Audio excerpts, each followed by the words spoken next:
তুমি স্কুলে যেতা, সেখানে তুমি রিক্সা চালাও, খারাপ লাগে না আরাফাত? খারাপ তো লাগে। আজকে যদি আমার বাপ থাকতো তাহলে যে আমার আর এত কষ্ট করতে হতো।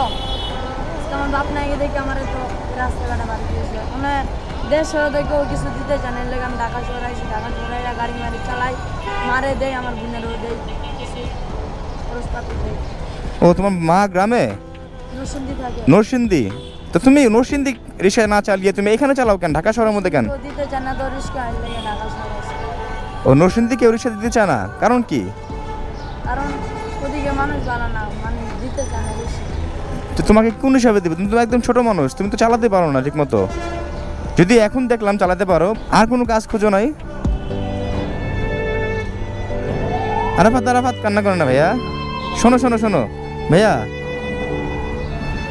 আরাফাত ভাইয়া শোনো, মানুষ তো চিরজীবন বেঁচে থাকে না, থাকে? হ্যাঁ, সবারই একদিন না একদিন মৃত্যুবরণ করতে হবে। তোমার বলো, আমার বলো, এমনকি প্রত্যেকটা প্রাণী থেকে শুরু করে সবারই মৃত্যুবরণ করতে হবে। হ্যাঁ, তোমার বাবা মারা গেছে, আল্লাহ তাআলা তাকে জান্নাত নসিব করুক, সবসময় বাবার জন্য দোয়া করবা। হ্যাঁ আরাফাত, তাকাও দুটো ভাইয়ের দিকে, একটু তাকাও। কান্না করতেছো কেন পাগল ছেলে?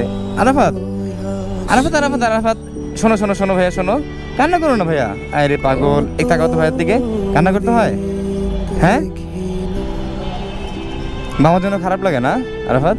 আমার তো খারাপ লাগে না, আমি তো আমার মা লাগে, আমার ছোটো বোনটার লাগে। আমি তো ভাই যেমন হোক ভাই চলে ফিরে খাইতে পারবো, আমার বোনটার তো একটা ভবিষ্যৎ আছে।